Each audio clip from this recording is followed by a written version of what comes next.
প্রশাসনিক নির্দেশিকা অমান্য করে প্রকাশ্যে গবাদি পশু জবাইকে কেন্দ্র করে উদয়পুর মহকুমার গোমতীপাড়া এলাকায় চরম উত্তেজনা ছড়িয়েছে। ঘটনার খবর সামনে আসতেই স্থানীয় বাসিন্দারা তীব্র প্রতিক্রিয়া জানাতে শুরু করেন। মুহূর্তের মধ্যে উত্তপ্ত হয়ে ওঠে গোটা এলাকা।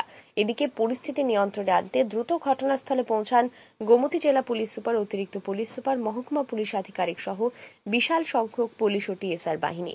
পুলিশের তৎপরতায় কোনো ধরনের সংঘর্ষ বা অপ্রীতিকর কোনো ঘটনা ঘটেনি।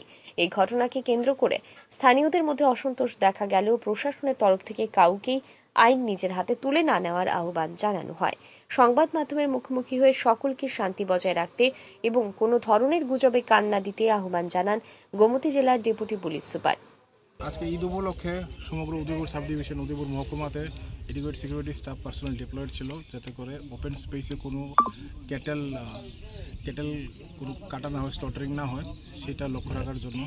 তো আজকে এখানে ওই ছনমন নদীর পাড়ে একটা বাড়ি রয়েছে, তো বাড়ির পিছনেই নদীর পাড়ে একটি ক্যাটেল স্লটারিং করেছে। তো সেটা আমাদের নজরে এসেছে।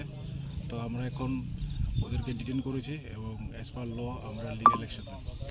স্যার, যে ক্যাটেলটাকে হত্যা করা হয়েছে সেটাকে কি এখন মাটিতে পোতা হয়েছে? সেটা আমরা সেফলি ডিসপোজ করা হচ্ছে। এই জায়গাটার নাম ছনবন। আর আমি আপনাদের মাধ্যমে সবাইকে একটি অ্যাওয়ারনেস দিতে চাই, অযথা কোনো গুজব না ছড়ানোর জন্য। সব জায়গাতেই আইন শৃঙ্খলা যাতে বজায় থাকে এবং পুলিশ প্রশাসন এটা এনশিওর করছে এডিকুয়েট সিকিউরিটি পার্সোনাল ডিপ্লয়েড রয়েছে, যাতে করে কোনো দিকে কোনো কমিউনাল ভায়োলেন্স বা কোনো ধরনের বিঘ্নিত না হয়। আমরা সব কিছু লক্ষ্য রাখছি এবং যেখানে আইন অমান্য হচ্ছে আমরা সেখানে আইনত ব্যবস্থা নিচ্ছি।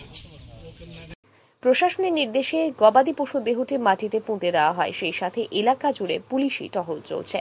Bureau report, RE news.